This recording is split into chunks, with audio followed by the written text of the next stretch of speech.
인생의 황혼기에 접어든 나이에 느낀 그 설렘과 아픔이 지금도 저를 흔들어 놓습니다. 저는 선미경이라고 합니다. 올해로 65, 평범한 가정주부로 살아온 여자입니다.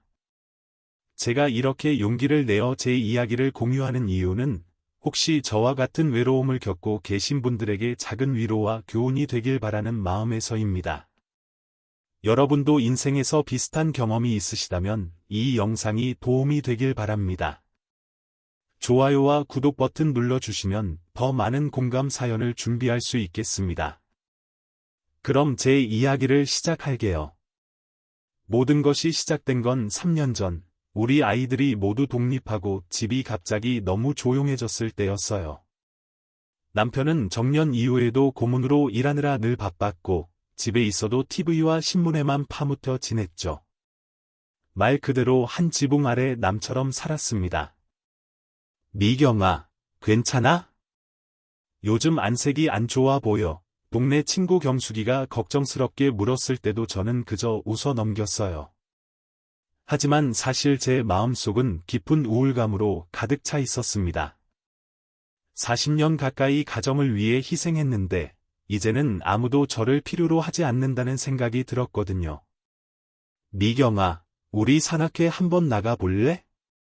사람도 많고 바깥 공기도 쐬고 너무 집에만 있지 말고 경숙이의 권유로 시작한 산악회 활동. 처음엔 단지 집 밖으로 나가기 위한 핑계였을 뿐이었어요. 하지만 그곳에서 만난 사람들의 활기찬 모습과 따뜻한 환대에 조금씩 마음이 열리기 시작했습니다. 그리고 그날 청계산 등반 중에 그를 만났습니다. 괜찮으세요? 여기 손을 잡으세요. 제가 미끄러져 넘어질 뻔했을 때 손을 내밀어준 유지호 씨, 다른 지역에서 온 게스트 회원이라고 자신을 소개한 그는 나이가 비슷했지만 남편과는 달리 눈빛이 살아있었고 미소가 따뜻했습니다. 아, 감사합니다. 조심했어야 했는데. 산에서는 누구나 그럴 수 있어요. 저도 처음에는 수없이 넘어졌으니까요. 그의 웃음 속에서 제 마음도 함께 웃었습니다. 그 순간 저는 오랫동안 잊고 있었던 감정을 느꼈어요. 여자로서의 설렘이었습니다. 하산 후 단체 식사 자리에서 지호 씨는 자연스럽게 제 옆자리에 앉았고 우리는 이런저런 이야기를 나눴습니다. 그는 5년 전 아내와 사별했다고 했어요. 두 자녀는 모두 해외에 살고 있어 종종 외롭다고. 제 이야기를 들을 때면 진심으로 공감하는 표정으로 고개를 끄덕였죠. 미경 씨는 정말 강인한 분이시네요.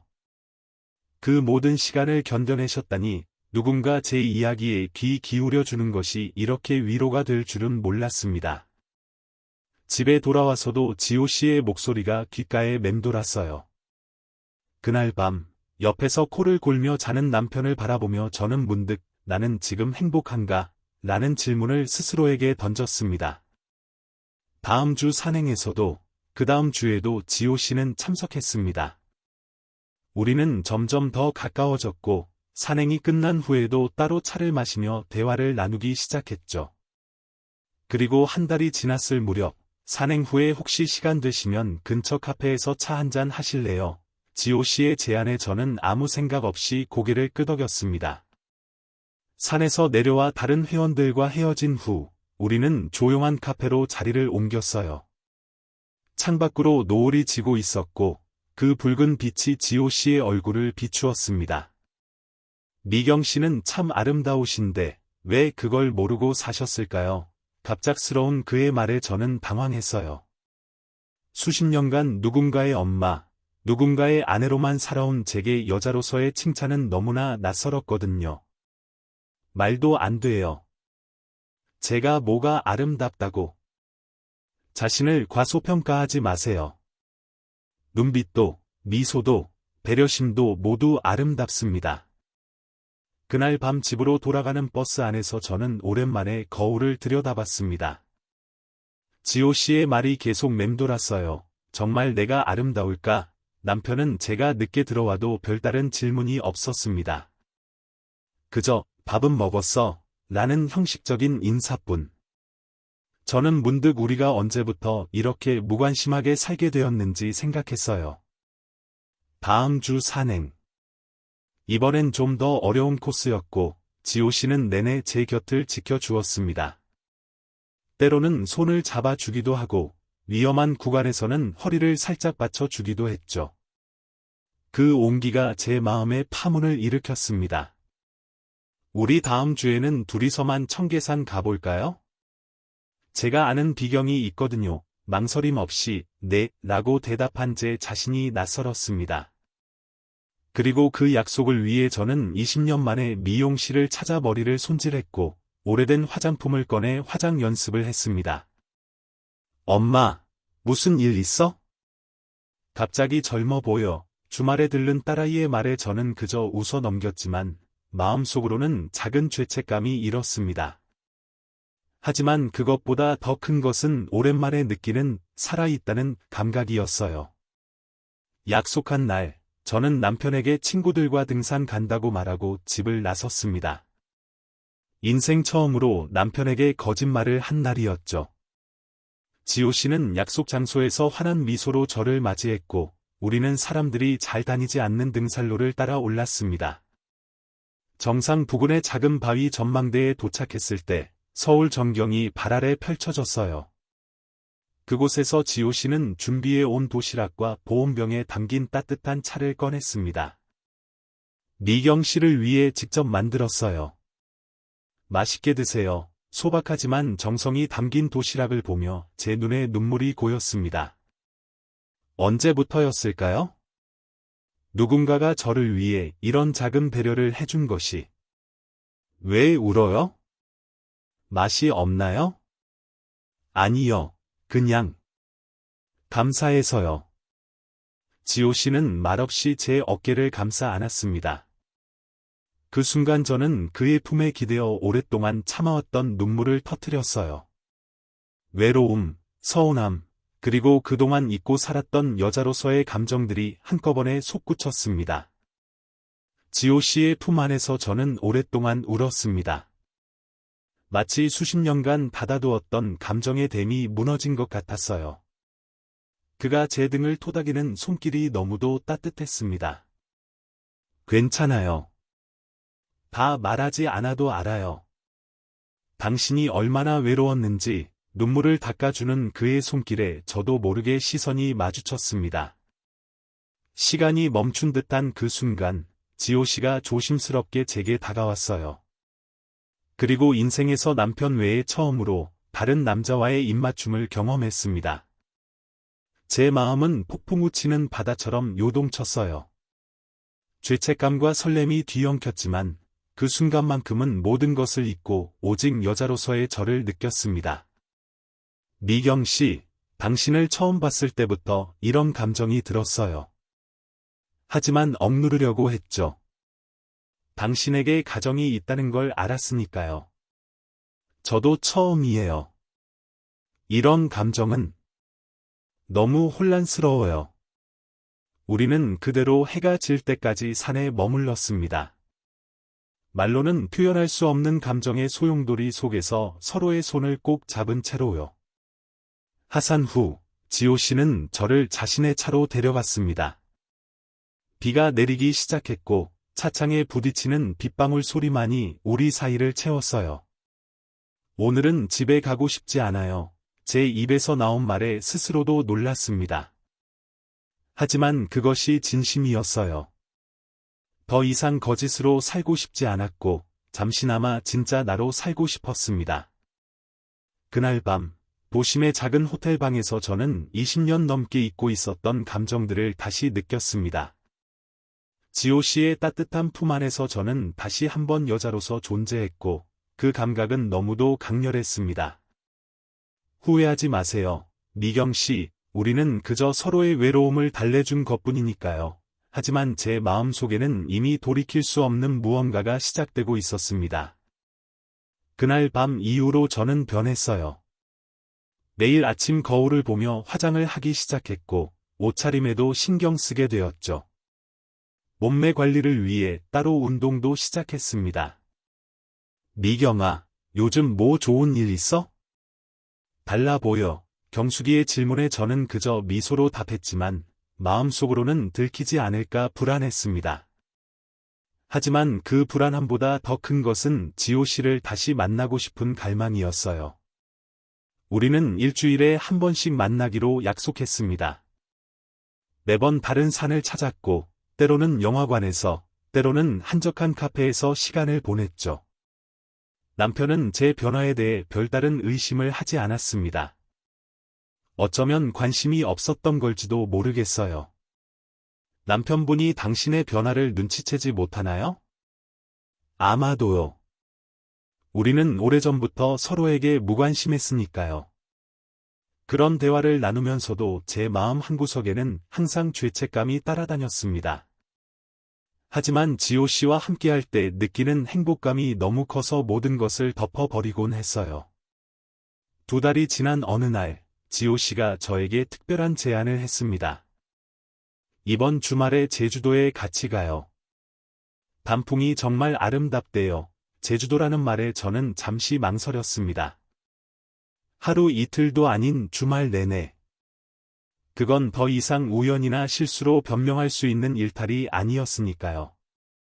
어떻게 집에 남편에게 설명하죠? 여자친구들과 여행 간다고 하면 되잖아요. 당신도 충분히 누릴 자격이 있어요, 미경 씨. 그의 말에 저는 고개를 끄덕였습니다. 그래, 나도 행복할 자격이 있어. 이런 생각이 제 마음을 지배했어요. 그날 밤, 저는 남편에게 경숙이랑 다른 친구들이랑 제주도 여행 간다고 말했고, 남편은 평소처럼 무심하게, 그래, 잘 다녀와, 라고만 했습니다. 제주도에서의 이틀은 마치 꿈 같았어요. 오름을 오르며 손잡고 걷기도 하고, 바닷가에서 서로를 바라보며 웃기도 했죠. 호텔 방에서는 더 이상의 망설임 없이 서로에게 몸과 마음을 열었습니다. 그때의 감정은 말로 표현하기 힘들어요. 마치 20대로 돌아간 듯한 열정과 설렘이었습니다. 미경 씨, 당신을 만난 건 내 인생 최고의 행운이에요.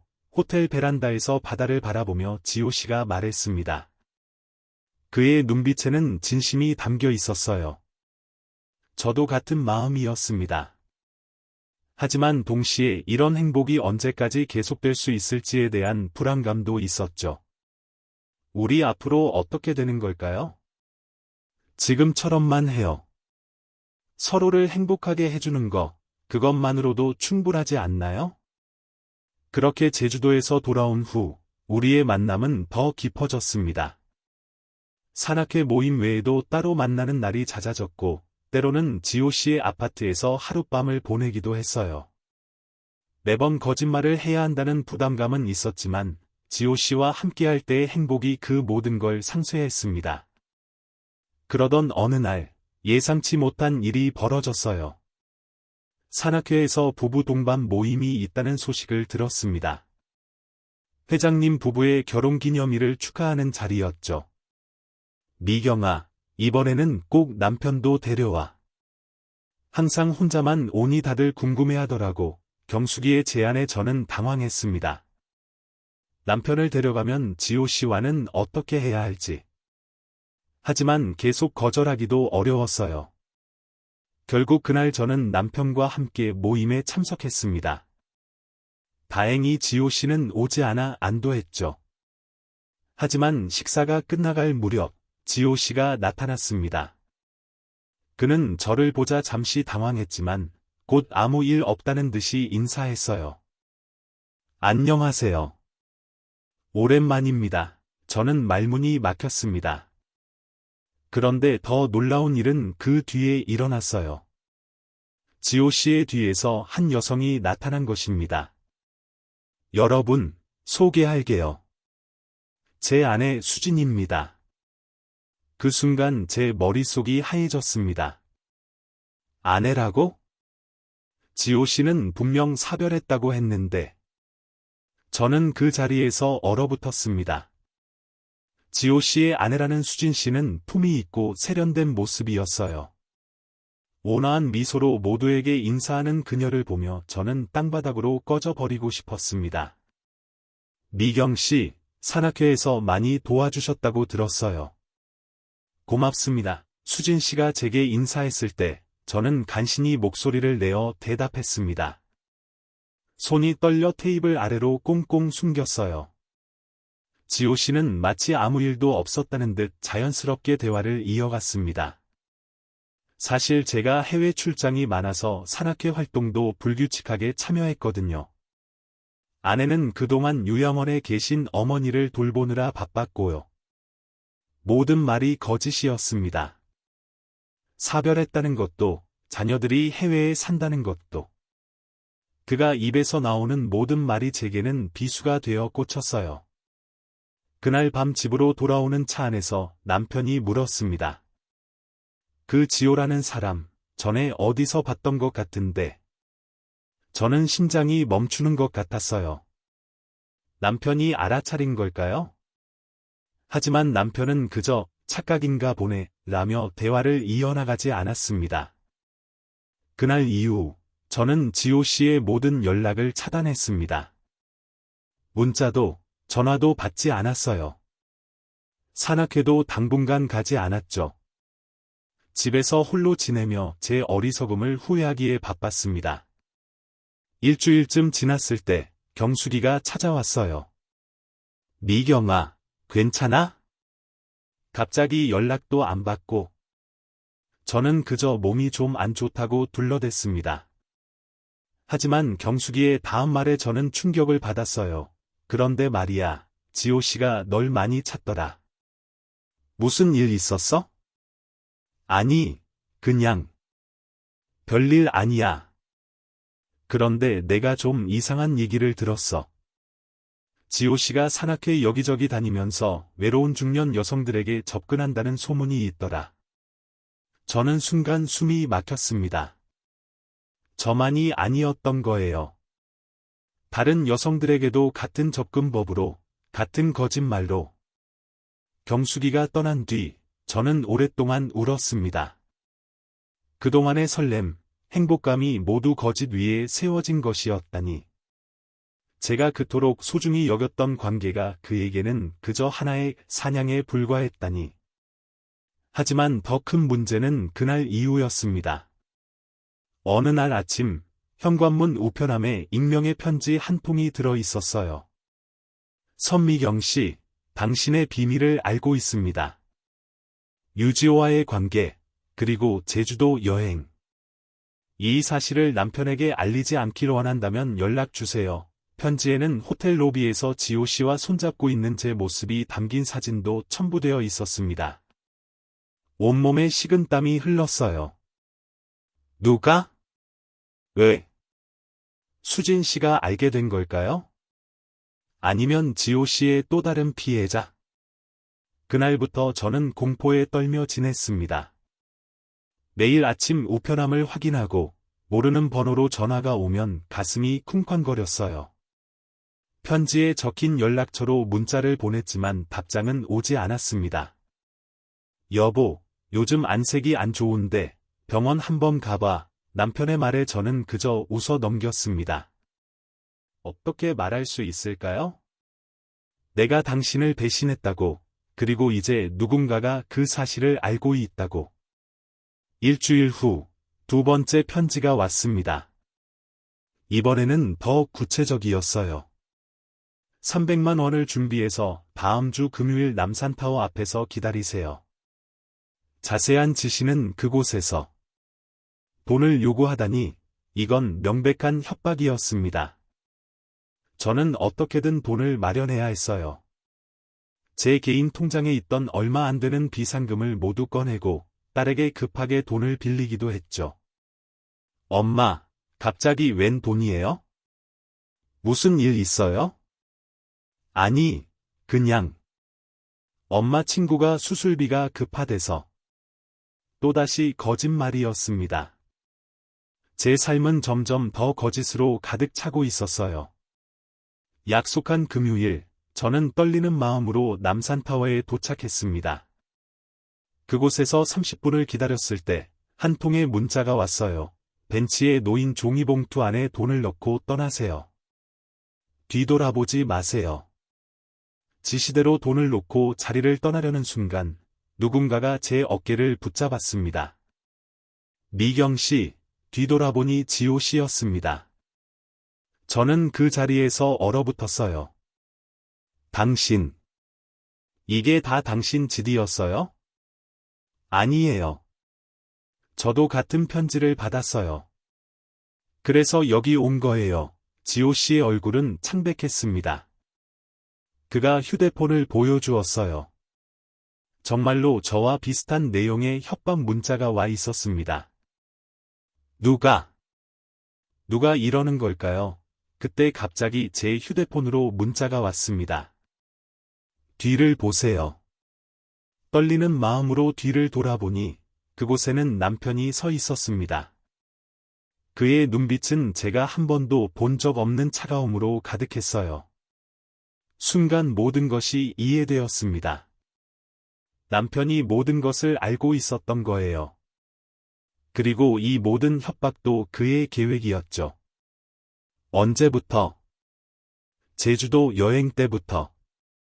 우연히 당신 휴대폰을 봤어. 그리고 추적 앱을 깔았지. 저는 그 자리에 주저앉고 싶었습니다. 남편은 감정 없는 목소리로 계속했어요. 그동안 당신이 변한 모습 다 눈치챘어. 늦게 들어오는 날이 많아지고 갑자기 화장도 하고. 처음엔 그저 당신이 활력을 찾은 줄 알고 기뻤어. 하지만 점점 이상해지더군. 남편의 말에 저는 아무 말도 할 수 없었습니다. 모든 것이 사실이었으니까요. 그래서 조사해봤지. 그리고 이 사람을 발견해서 남편이 지호 씨를 가리켰습니다. 지호 씨는 창백한 얼굴로 서 있었어요. 당신 같은 사람이 한둘이 아니더군요. 여러 산악회를 돌며 외로운 중년 여성들을 꿰는 전문가시네요. 남편의 말에 저는 지호 씨를 바라봤습니다. 그의 눈빛에는 더 이상 따뜻함이 없었어요. 그저 당황과 계산이 엿보일 뿐이었죠. 미경 씨, 오해입니다. 저는 진심이었어요. 진심? 그 진심을 몇 명에게나 바쳤지? 5, 10. 남편이 비웃으며 휴대폰을 꺼냈습니다. 그는 사진 몇 장을 보여주었어요. 지호 씨가 다른 여성들과 함께 있는 모습. 그것도 매우 친밀한 자세로요. 당신은 특별하지 않았어. 그저 그의 사냥감 중 하나였을 뿐이야. 그 순간 지호 씨가 갑자기 돌아서서 달아나기 시작했습니다. 남편은 그를 쫓아가지 않았어요. 그저 차갑게 웃을 뿐이었죠. 가게 내버려둬. 어차피 그런 쓰레기는 처벌받을 거야. 남편의 말에 저는 고개를 들었습니다. 무슨 뜻이에요? 이미 경찰에 신고했어. 그 자는 여러 여성들에게 접근해 돈을 빌려가거나 귀중품을 훔쳐간 전과자야. 당신만 당한 게 아니라고. 순간 머리가 하얘졌습니다. 제가 얼마나 어리석었던 건지. 남편은 제 팔을 붙잡아 일으켰습니다. 이제 집에 가자. 차 안에서 우리는 오랫동안 침묵했습니다. 저는 고개를 숙인 채 눈물만 흘렸어요. 창피함과 죄책감이 몰려왔습니다. 집에 도착해서야 남편이 입을 열었어요. 사실, 나도 당신에게 고백할 게 있어. 무슨? 15년 전, 나도 바람을 피운 적이 있어. 부장으로 승진했을 때, 신임 여직원과 저는 충격으로 말을 잇지 못했습니다.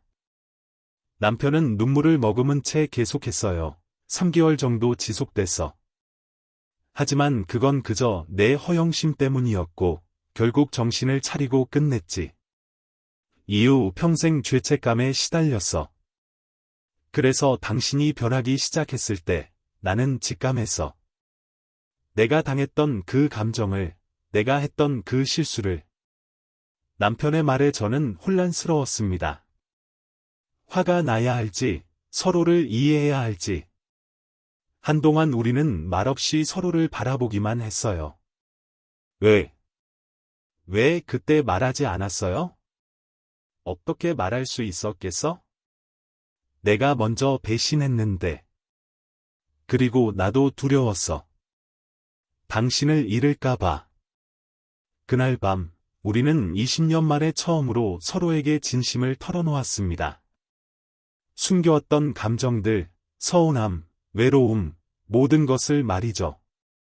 사실 난 항상 당신이 날 무시한다고 느꼈어요. 내 이야기에 귀 기울이지 않고 내 존재를 당연하게 여기는 것 같았죠. 나도 당신이 내 일에 관심이 없다고 생각했어. 늘, 그래, 알아서라고만 하고 끝내니까.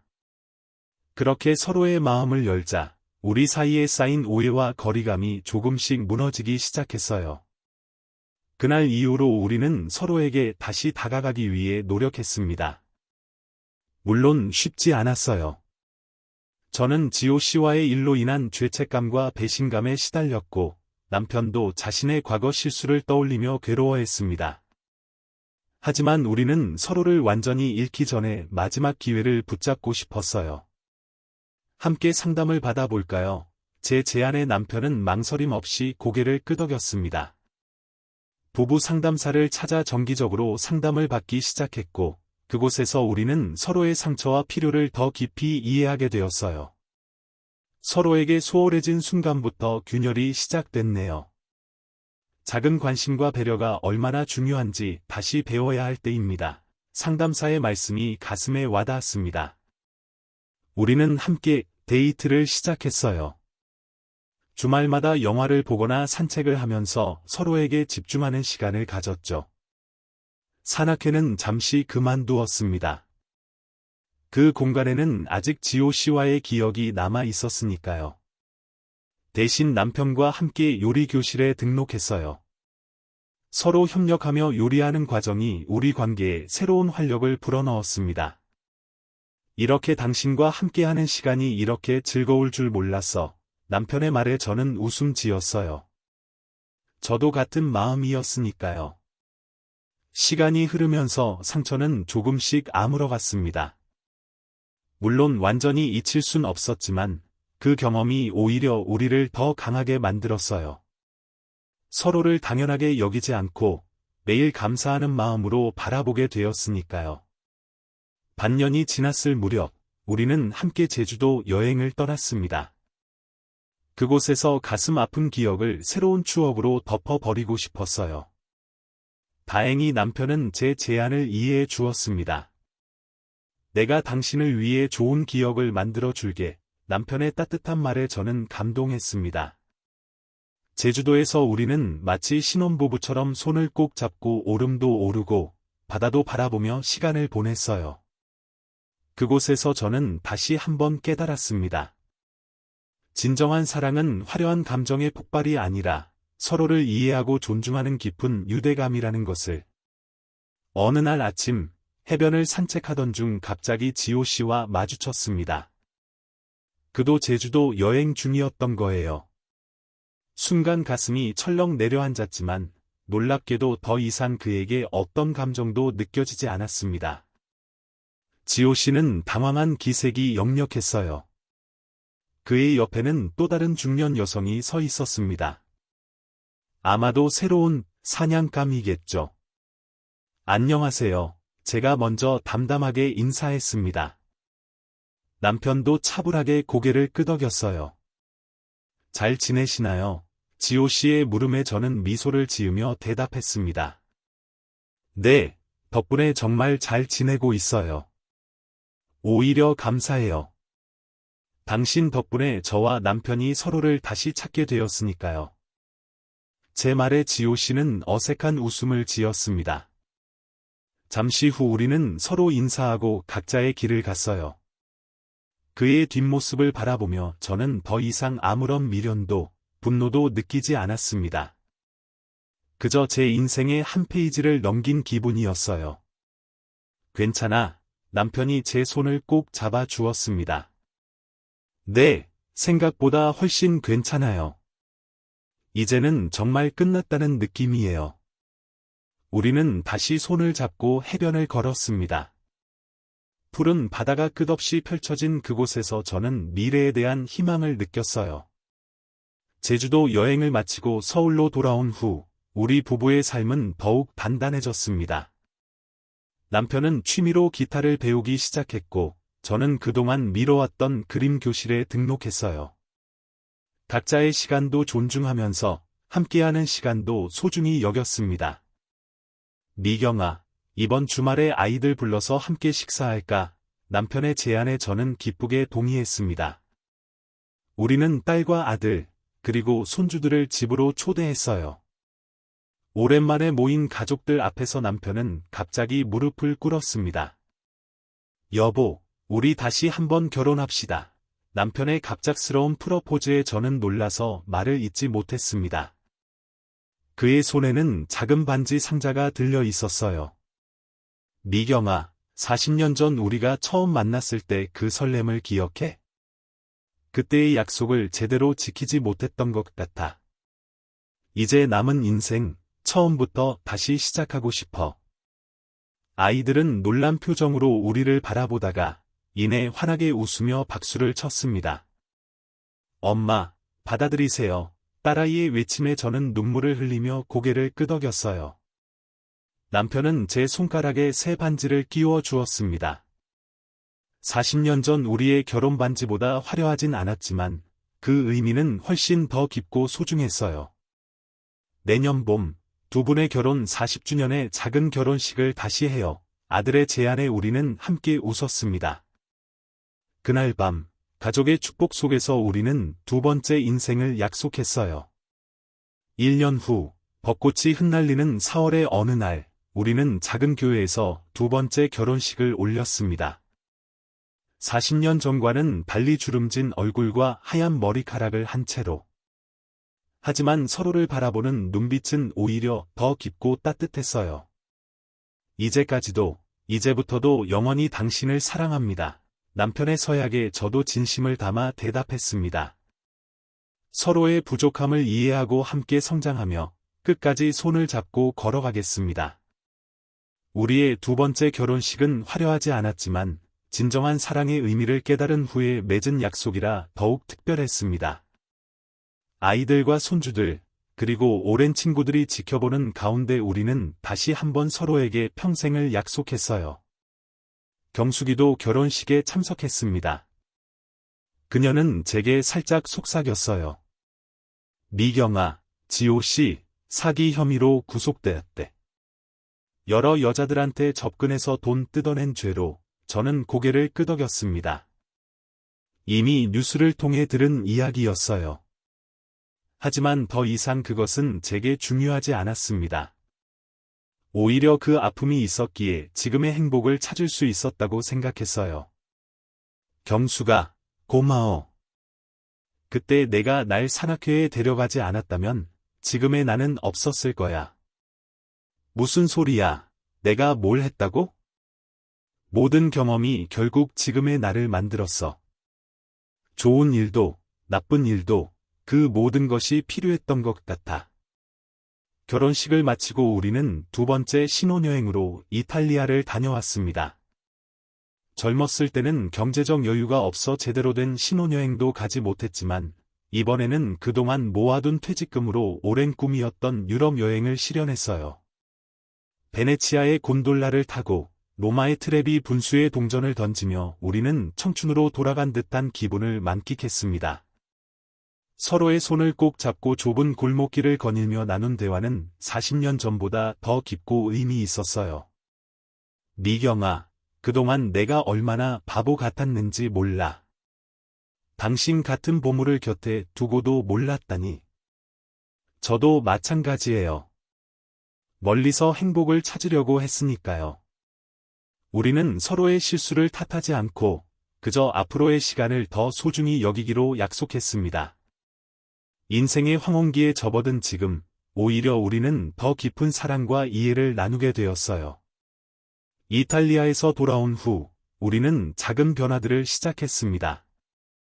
침실을 새롭게 꾸미고, 매일 아침 함께 산책하는 습관을 들였어요.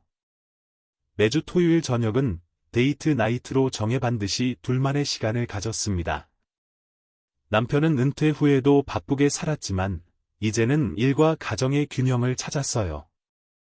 고문 일은 주 2일로 줄이고 나머지 시간은 저와 함께 보내거나 자신의 취미를 즐겼습니다. 여보, 우리 텃밭 좀 가꿔 볼까? 요즘 도시 농업이 유행이라던데 남편의 제안으로 우리는 옥상에 작은 텃밭을 만들었습니다. 상추, 고추, 방울토마토를 심고 함께 가꾸는 일은 생각보다 즐거웠어요. 수확한 채소로 함께 요리하는 시간은 소소하지만 큰 행복을 주었습니다. 딸과 아들도 우리의 변화를 기뻐했습니다. 특히 손주들은 할머니, 할아버지가 젊어졌다며 좋아했어요. 할머니, 할아버지가 요즘 너무 행복해 보여요. 마치 드라마 속 주인공 같아요. 손녀의 말에 저는 웃으며 대답했습니다. 그래, 할머니와 할아버지는 지금 인생 제2막의 주인공이란다. 어느 날, 동네 복지관에서 노인 상담 봉사자를 모집한다는 공고를 보았습니다. 망설임 없이 저는 지원했어요.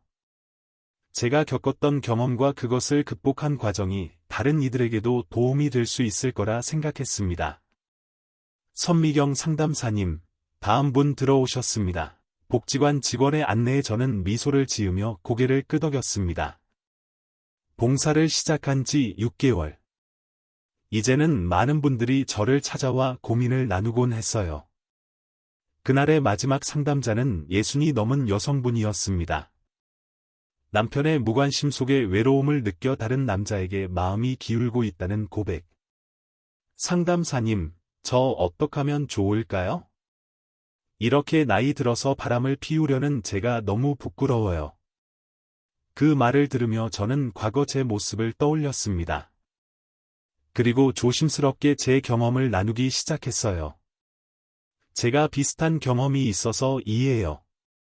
외로움은 누구에게나 찾아오고 그것을 채우려는 마음도 자연스러운 거예요. 하지만 중요한 건 저는 진심을 담아 그분의 이야기를 들어주고 조언했습니다. 먼저 남편과의 대화를 시도해 보라고, 자신의 감정을 솔직하게 표현해 보라고. 진정한 행복은 멀리 있지 않아요. 때로는 우리가 당연하게 여겨왔던 그 사람 안에 있기도 하죠. 상담을 마치고 집으로 돌아오는 길, 가슴이 뿌듯했습니다. 제 아픔의 경험이 누군가에게 도움이 된다는 사실이 저를 치유해 주는 것 같았어요. 집에 도착하니 남편이 저녁 식사를 준비하고 있었습니다. 앞치마를 두른 그의 모습이 사랑스러웠어요. 오늘은 내가 당신이 좋아하는 된장찌개를 끓여봤어. 맛있게 됐는지 모르겠네. 저는 남편의 뒤에서 살며시 안았습니다. 그의 체온과 향기가 너무나 익숙하고 편안했어요. 고마워요. 당신이 있어 행복해요. 식탁에 앉아 서로의 하루를 나누며 저는 문득 깨달았습니다. 사랑은 결국 시간이 만들어내는 것이라고. 화려한 불꽃이 아니라 작은 온기가 쌓이고 쌓여 만들어진 따뜻함이라고. 그날 밤, 잠들기 전 남편이 물었습니다. 미경아, 인생에서 가장 행복한 순간이 언제였어? 잠시 생각하다 저는 대답했어요. 지금이요. 모든 시련을 겪고 서로를 진심으로 이해하게 된 지금이 가장 행복해요. 남편은 제 손을 꼭 잡았습니다. 나도 그래. 이제 우리에게 남은 시간이 얼마나 될지 모르지만 매 순간 소중하게 보내고 싶어. 1년 후, 우리는 결혼 41주년을 맞이했습니다. 큰 행사 대신 조용히 둘이서 기념일을 보내기로 했어요. 남편이 특별한 선물을 준비했다며 저를 데리고 간 곳은 의외로 40년 전 우리가 처음 만났던 대학 캠퍼스 근처 카페였습니다. 여기, 아직도 있었네요. 오래된 카페는 겉모습은 바뀌었지만 그 자리를 지키고 있었어요. 우리는 그때 앉았던 자리, 구석의 조그만 테이블에 앉았습니다. 기억나? 내가 여기서 처음 당신에게 말을 걸었을 때. 네, 기억해요. 제가 읽고 있던 책에 대해 물어보셨죠. 솔직히 말하면 그 책에 관심 있어서가 아니라 당신이 너무 예뻐서 핑계를 만든 거였어. 남편의 고백에 저는 웃음이 나왔습니다. 40년이 넘는 세월이 흘렀지만 그때의 설렘이 다시 떠올랐어요. 사실 나도 선물이 있어요. 저는 조심스럽게 준비해 온 봉투를 남편에게 건넸습니다. 그 안에는 우리의 지난 40년을 담은 사진첩이 들어 있었어요. 결혼식 사진부터 아이들의 성장 과정, 함께한 여행, 그리고 최근의 행복한 순간들까지. 이걸 언제 다 모았어? 조금씩요. 그동안 상자 속에 묻혀있던 사진들을 찾아서 정리했어요. 남편은 사진첩을 넘기며 눈시울을 붉혔습니다. 특히 아이들이 어렸을 때의 사진에서 오랫동안 눈을 떼지 못했어요. 참 많은 일이 있었네. 네, 좋은 일도, 힘든 일도. 하지만 결국 우리는 여기까지 왔어요. 카페를 나와 우리는 대학 캠퍼스를 천천히 거닐었습니다. 그곳에서의 추억들이 하나둘 되살아났어요. 도서관 앞 벤치, 나무 그늘 아래 잔디밭. 모든 것이 변했지만 우리의 기억은 그대로였습니다. 이렇게 오래 함께할 줄 몰랐어요. 제 말에 남편은 제 손을 더 꼭 잡았습니다. 앞으로도 오래오래 함께하자. 죽음이 우리를 갈라놓을 때까지. 아니요, 그 이후에도요. 그날 밤, 집으로 돌아오는 차 안에서 남편이 갑자기 말했습니다. 미경아, 사실 내가 건강검진을 받았어. 순간 가슴이 철렁 내려앉았습니다. 남편의 표정이 심상치 않았거든요. 의사가 뭐래요? 떨리는 목소리로 물었습니다. 남편은 잠시 침묵하다가 제 손을 꼭 잡았어요. 건강이 정말 좋대. 의사가 깜짝 놀랐어. 내 나이치고는 혈압도, 콜레스테롤도 모두 정상이래. 저는 안도의 한숨을 내쉬었습니다. 그런 말을 그렇게 해요. 깜짝 놀랐잖아요. 미안해. 하지만 알아? 의사가 내게 비결이 뭐냐고 물었을 때 나는 당신 덕분이라고 말했어. 남편의 눈빛이 따뜻했습니다. 당신과 함께 한 이 한 해가 내 인생에서 가장 행복한 시간이었어. 그 행복이 내 건강을 지켜준 거지. 집에 도착해 현관문을 열기 전 우리는 잠시 밤하늘을 올려다보았습니다. 수많은 별들이 우리를 내려다보고 있었어요. 저 별들처럼 우리의 사랑도 영원할까요? 제 말에 남편은 고개를 끄덕였습니다. 별빛이 지구에 도달하는 데는 수만 년이 걸린대. 어쩌면 우리가 보는 저 별은 이미 사라졌을지도 모르지. 하지만 그 빛은 여전히 우리에게 오고 있어. 남편이 제 어깨를 감싸 안았습니다. 우리의 사랑도 그럴 거야. 언젠가 우리가 떠나더라도 우리가 나눈 사랑은 아이들과 손주들에게, 그리고 우리가 만난 모든 이들에게 계속 빛을 전할 테니까. 그 말에 저는 눈물이 핑 돌았습니다. 인생의 황혼기에 찾은 이 깊은 사랑과 이해. 이것이야말로 진정한 행복이 아닐까요? 여러분, 저는 이제 이 이야기를 마치려 합니다. 아마도 많은 분들이 제 경험에 공감하실 수도, 혹은 비난하실 수도 있을 거예요. 하지만 한 가지 말씀드리고 싶은 것은 인생은 결코 완벽하지 않다는 것입니다. 우리는 모두 실수를 하고 때로는 길을 잃기도 합니다. 하지만 중요한 것은 그 후에 어떻게 다시 일어서느냐, 그리고 그 경험을 통해 무엇을 배우느냐 하는 것이지요. 저에게 있어 진정한 사랑은 화려한 꽃다발이나 낭만적인 데이트가 아니었습니다. 그것은 서로의 상처를 이해하고 함께 아파하며, 그리고 무엇보다 끝까지 손을 놓지 않는 것이었어요. 우리의 인생이라는 여정에서 때로는 폭풍우 속의 길을 잃기도 하겠지만, 결국 중요한 것은 함께 걷는 동반자가 있다는 것이 아닐까요? 저 선미경의 이야기가 어딘가에서 외로움과 방황을 경험하고 계신 분들에게 작은 위로가 되길 바랍니다. 여러분의 인생에도 언젠가 따뜻한 햇살이 비추길, 그리고 진정한 사랑의 의미를 발견하시길 진심으로 기원합니다. 감사합니다.